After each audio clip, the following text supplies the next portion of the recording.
people who were addicted, you have to wonder what's the matter with those people.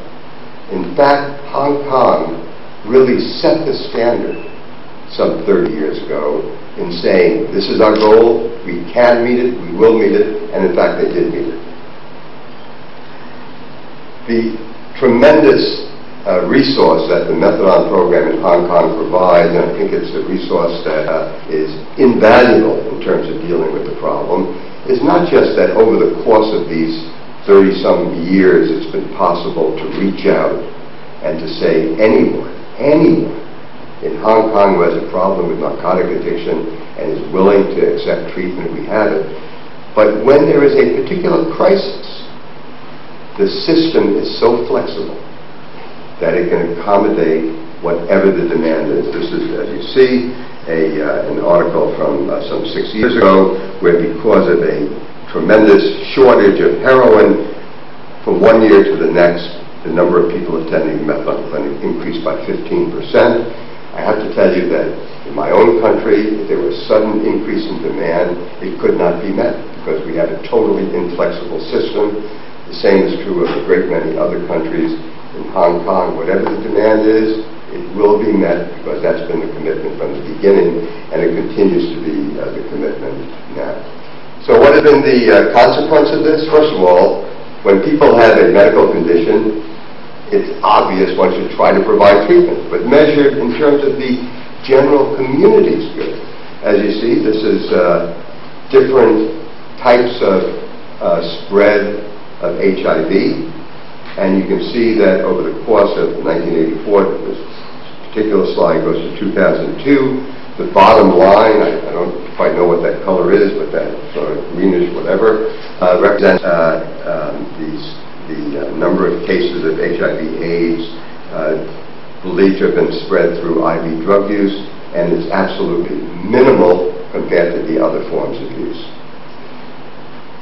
Over the course of the time period 1984 to 2007, overall there was some 6% of the HIV/AIDS population who were believed to have gotten the disease through IV drug use. Roughly 6% over this entire period of time. Now you might say, well, is that good or bad? Who knows? Well, I know, and you'll know, because when you contrast that with the percent of HIV/AIDS patients in other countries who have contracted the disease through IV drug use, the contrast is simply phenomenal. Again, this is Eastern European and Central Asia, 2007, and it ranged from a low of 50% that got the disease through IV drug use to as high as 83% in Russia. 83% compared to Hong Kong 6%. And how does the treatment availability differ between Hong Kong and Russia? Hong Kong has been able for 30-odd years now to say anyone who wants and needs treatment can get it at once. Russia, and I have to tell you, I'm in this field, I understand the field, I cannot comprehend the thinking of the Russian government and the Russian drug experts. Russia takes the position, we do not believe in methadone. The way, my 6-year-old granddaughter said, Grandpa, I don't believe in Santa Claus. Okay. My granddaughter doesn't believe in Santa Claus. That's her business. She won't get a present. But anyway, that's her business. But that Russian authorities, to this day, in the face of everything, in the face of what Hong Kong has proven, in addition to a lot of other places, says we don't believe in methadone or any other kind of substitution treatment. And what do they have instead? They have nothing. They have nothing. They have a couple of doctors who used to do brain surgery on the people who could afford their prices. And other than that, they have nothing. So again, the contrast between what has happened here, what continues to be available elsewhere, is truly like night and day. In this particular region, some Asian countries, again, keeping in mind Hong Kong 6%, are believed to have developed HIV/AIDS through IV drug use. China, it's over 44% estimated. Indonesia, 54%. Malaysia, 72%. Vietnam, over 50%. And you say, well, what's the difference between those countries and Hong Kong? The key difference, the main causative difference, the availability of treatment, and the treatment available because Hong Kong government years ago decided it had to be available for every single person who wants it. Now, unfortunately, there's always something to create anxiety, even in a place like Hong Kong, which has shown such wisdom over the years. In 2008, there was a report that urged a focus in treating drug abusers, and specifically, and this is a quote from the South China Morning Post of April last year, there's a need to step up efforts to encourage more methadone patients to undergo detoxification. And, you know, I mean, I think my 6-year-old granddaughter would have trouble understanding what is the thinking here. You have a treatment for a condition that can be, and all too often is, fatal. You have a treatment that we know can be and is being treated with great effectiveness for an awful lot of people. We know without a question that the result of terminating treatment, methadone or any other form of treatment, is that recidivism, relapse, after treatment ends, the narcotic addiction, is the rule and not the exception. Consistently, I'm not aware of a single report ever that suggests that after a particular type of treatment or a particular period of time, that relapse is the exception and not the rule. So we know that when treatment ends, most of the former patients will relapse to heroin.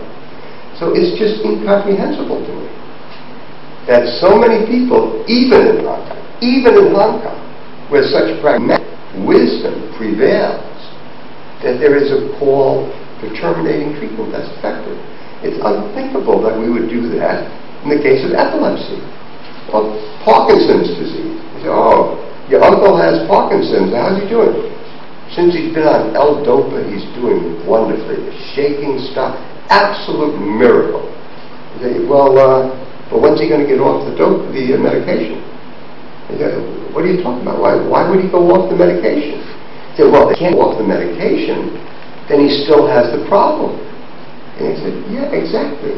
He said, well, if he still has the problem after being on this medication for 2 years, what have you accomplished?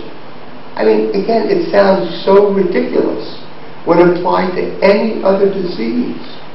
And yet, when it comes to narcotic addiction and treatment of narcotic addiction, it's very, very commonly the attitude of politicians, of the general public, and even of physicians and healthcare workers, and sad to say, even among many people who provide methadone treatment, who in many countries say, our goal is to detoxify everybody. I mean, how can people do that? Again, I would hope that this not become a new policy in Hong Kong, and I am confident that the wisdom and the pragmatism that Hong Kong has shown so consistently in this field will continue to prevail. Hong Kong has also been wise in noting that there is no single solution to this problem, that it needs a multiplicity of approaches. The symbol of ACAN for decades has been 4 arms: prevention, education, treatment, law enforcement, international cooperation. All of them are required, but certainly treatment has to play a key role. I'm happy to observe that in China there seems to be a willingness to follow the lead, a bit late, but follow the lead of Hong Kong in terms of dealing with the problem of narcotic addiction. As of 2007, barely 3 years after the first clinic was opened, they had over 500 clinics in operation. I'm told that now it's over 600 clinics in operation. Obviously, they have a long way to go. Obviously, it's not a perfect system. They have some issues that they have to deal with, but certainly the commitment to start responding to the problem is there, and hopefully countries like Russia will learn from China. There's some wonderful posters now in China, and again, When people say, what is adequate capacity, what I tell them is the ability to have posters, public service announcements such as this. First time I saw this, I was a little nervous. I was thinking maybe it was being suggested that you drink this medication and make your face look like foreign devil.